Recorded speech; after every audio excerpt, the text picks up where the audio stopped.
Welcome back, buddy. Good to see you again.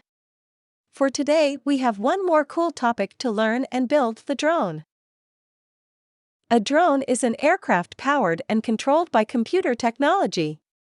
This means that it doesn't need a pilot in it to fly it. It is also called a UAV, unmanned aerial vehicle. A drone can either be pre-programmed or remotely controlled by a pilot. Drones are guided by inbuilt GPS systems or the pilot controlling them.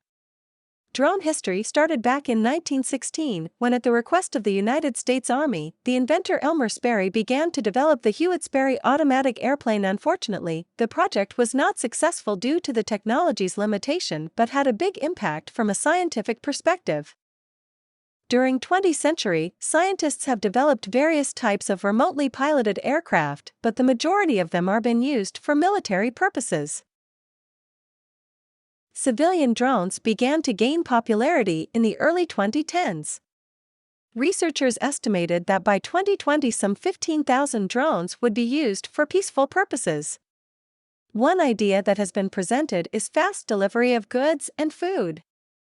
Amazon has already announced its intention to use drones for same-day package delivery in the next 4 to 5 years. Solar drones, which are said to be able to stay in the air for 5 years, can provide wireless internet to remote areas in the world.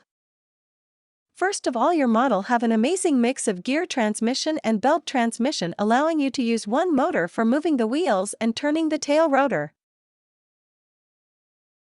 At the same time with the second part of our code, we played short beeps continuously until the distance got changed.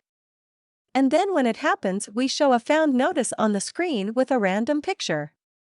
Do you see these dice?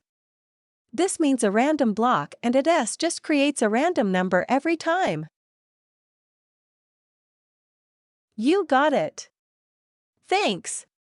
Really, the last question for you for today: please evaluate how did you enjoy today's class?